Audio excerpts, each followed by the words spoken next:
All right, listener, you ready to dive into something a little creepy? Creepy, but definitely fascinating. Right. We're talking pantry pests today. Ugh, pantry pests. Yeah, those little guys that love to share our snacks. You guys sent in some great stuff on this topic. We're going to really get into it, give you the info you need so you can be the king or queen of a pest-free pantry. You with me? Absolutely. Let's shed some light on these creatures. I think understanding them is the first step to, at least keeping them out of our food. Exactly. All right, let's start with a pantry pest superstar.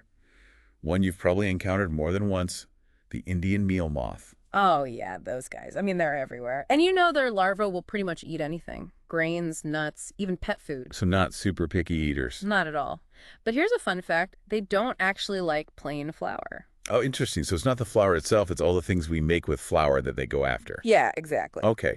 So how do we spot these little troublemakers? I mean, before they've moved in and thrown a party in our pantry. Well, the adult moths themselves, they're small, about 12 millimeters long, grayish, kind of have these like bronzy wingtips. Okay. The larvae are a bit harder to spot, pale yellowish, maybe pinkish, have a dark head. Hmm. But honestly, the easiest way to know if you've got them, look for webbing, like actual webbing mixed in with food particles. Ew, webbing. Okay, that's a little creepy. Any tips for keeping them out in the first place? Really, it's all about inspection. Before you even bring that package home from the store, Okay. give it a once-over. Check for damage. Any little holes or anything that looks suspicious. And here's the thing. Sometimes we think, oh, they must have come in through the grocery bag. Right. They can actually fly in from outdoors. Wait a minute. So even if I think my pantry's secure, those moths could be flying in from the backyard. Yeah, even in the warmer months, they're pretty good at finding a food source. Okay, that's a little unnerving. Don't worry, we'll talk about some effective ways to deal with them later. Okay, good, because knowledge is power. All right, let's move on to another moth that seems to have a taste for our pantries, the Mediterranean flower moth. How is this one different from the Indian meal moth? So, they're both pantry moths, but there are some key differences. For one, the Mediterranean flower moth, it's actually kind of a pretty moth. It's got these wavy black bands on its wings, kind of a pale gray color. Interesting. And unlike the Indian meal moth, this one actually does like flour. Uh-oh. So they could be living in my baking supplies. Potentially. They love flour, cereals, even chocolate. And get this, they spin silken threads, which can actually clog machinery. Wait a second. These tiny little moths could take down a whole factory. Well, they were a real problem in mills back in the day. Not so much anymore. Okay. But they can still be a huge nuisance at home in the pantry. Okay, 2 moths down. I'm already feeling a little itchy. What's next on our list of unwelcome pantry guests? All right, now I've got the Angoumois grain moth. Okay. Now, this moth is tiny, but it can do a lot of damage to stored grains. Really? What makes this one such a big deal? They're second only to weevils in terms of how much damage they do to like wheat and corn. So that bag of rice in the back of my pantry, that could be at risk. It's definitely possible. They lay their eggs on the grain kernels, and then the larvae, they burrow inside and eat the inside of the grain. Oh, yuck. It totally changes the taste and smell, pretty much makes it inedible. Yeah, that's not something I want to be biting into. And here's a fun fact. While they prefer grains, they've also been found in chestnuts, red beans, even buckwheat. They're pretty adaptable. Okay, 3 moths down, and I'm ready to just get rid of everything in my pantry. But seriously, is there anything we can do to actually prevent these things from getting in our kitchens in the first place? Prevention is definitely the best strategy. It's way easier to keep them out than to try and get rid of them once they've already settled in. So what's the best way to keep them out? What's the first line of defense? It really starts at the grocery store. Before you even put that box of cereal or that bag of rice in your cart, take a second to inspect it. Look at the packaging. See if there are any signs of damage, little holes, tears, even just some discoloration. You never know. It could be a sign that there's already something in there. I have to admit, I am very guilty of just grabbing stuff off the shelf without even looking. Yeah. I guess I'll be inspecting things a little more carefully from now on. Yeah, it's a good habit to get into. Okay. And also pay attention to expiration dates. The older stuff tends to attract pests more so. It's always good to, try and use things up before they expire. First in, first out. That's good advice for life in general. Yeah. But let's say, hypothetically speaking, a few of these moths do get into my pantry. How fast are we talking in terms of them turning into a full-blown infestation? Because I have a feeling they probably multiply pretty quickly. Oh, yeah. They can reproduce really fast if they've got the right conditions. Okay. For instance, the Indian meal moth can go from egg to adult in about a month. and each female can lay hundreds of eggs in her lifetime. Hundreds. Okay. That's a lot of moths. Yeah, so early detection is really key. The sooner you spot the problem, the easier it's going to be to contain it and stop it from getting out of hand. So back to the inspection game, huh?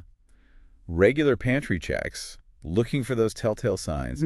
Where should we be looking? What are like the common hiding spots for these things? Think like a pantry pest. They like dark places that aren't disturbed very much. So basically the back of my pantry where all those forgotten ingredients end up. Exactly. Check behind jars, cans, boxes, especially things that have been sitting there for a while. Look in the corners of your shelves. Any little cracks or crevices, those are like prime real estate for pantry pests. Got it. Okay, so inspect at the store, regular pantry checks, store everything in airtight containers. Is there anything else we can do to make our kitchens less inviting to these guys? Cleanliness is huge. They can actually survive off the tiniest little bits of food. Really? Oh, yeah. So regular vacuuming, wiping down the shelves, all that stuff is important. Absolutely. Countertops and floors, too. Any little crumbs or spills can attract them. Okay, so far we've been focusing on moths, but something tells me there's a whole other cast of characters out there that are just as happy to take up residence in our pantries. What other common pests should we be looking out for? Yeah, there's a whole bunch of them. Weevils are another big one. They're these little beetles that infest grains and dry goods. Weevils. I've definitely heard of those. Aren't those the ones that leave those little holes in rice and beans? Yep, that's their calling card. Okay. Those little holes mean you've definitely got weevils. And just like moths, they reproduce pretty quickly, and they can contaminate a lot of food in a short amount of time. So if I see a hole in my bag of rice, it's game over. No saving it. Yeah, probably best to just toss it out. Better to be safe than sorry. You don't want that infestation spreading. Okay. Weevils, moths. Who else is out there? Well, we've got flour beetles, too. Like the name suggests they really like flour and grain products. Flower beetles. Okay. So those tiny black specks that I see in my flour sometimes are those flower beetles. It's possible they're super tiny, and their larvae are even smaller and harder to see. Oh, gosh. Those black specks you see could be their droppings, and that's not something you want in your baking. No, not at all. Are they just as hard to get rid of as moths and weevils? Yeah, they can be pretty persistent, but the same preventative measures apply. Inspection, sanitation, storing things properly. Okay. Those are your best weapons. So it really sounds like vigilance and proactivity are key here. But what if, despite our best efforts, we've got a full-blown infestation on our hands? Is there any hope? Don't panic. There are definitely some things you can do.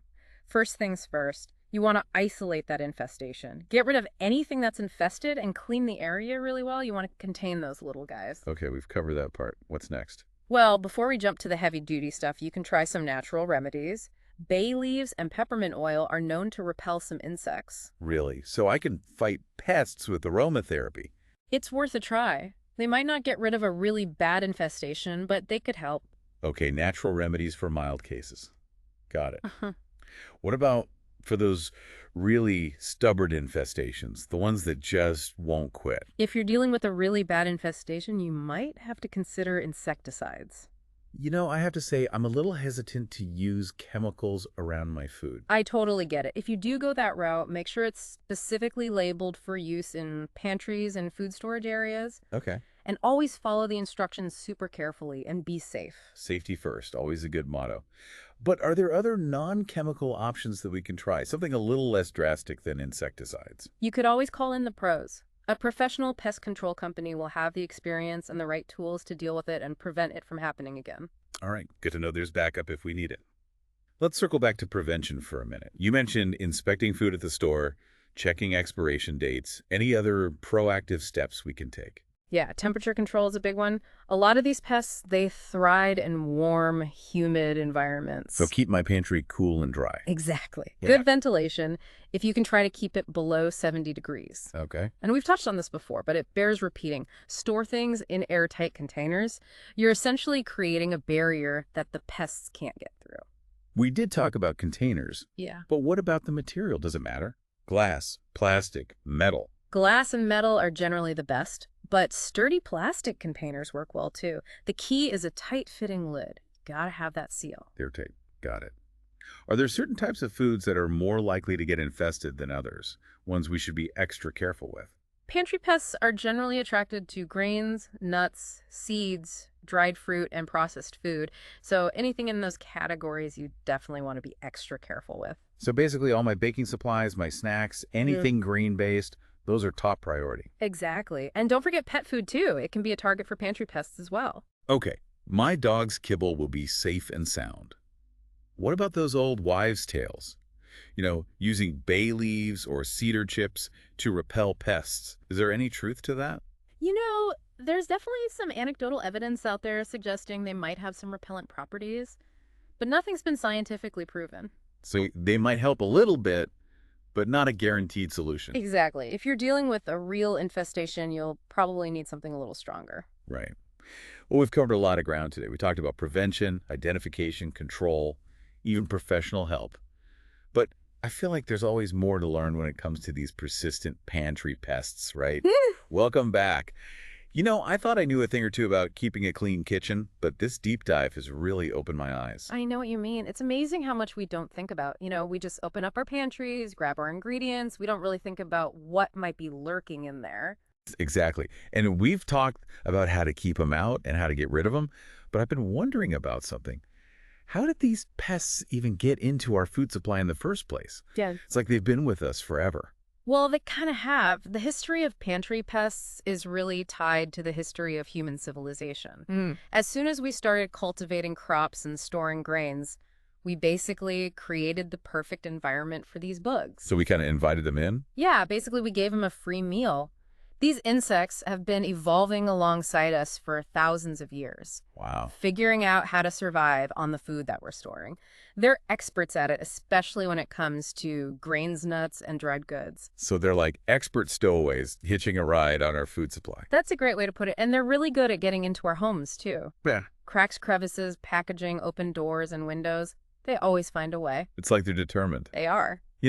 I've noticed that some foods seem to be more prone to infestation than others.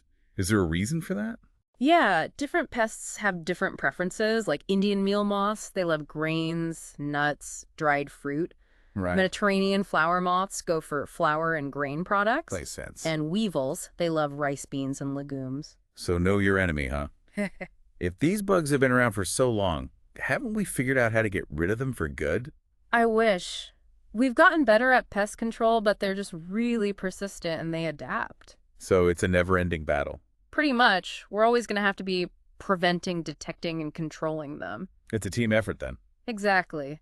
Food producers, retailers, and consumers all have to do their part. Okay, what about those beneficial insects I've heard about? The ones that can actually help us control pantry pests. Yeah. Is that a real thing? It is. There are some parasitic wasps that are natural enemies of pantry pests. Wow. They lay their eggs inside the pantry pest larvae, which stops them from developing. So we can actually get these little guys to fight for us. Yep.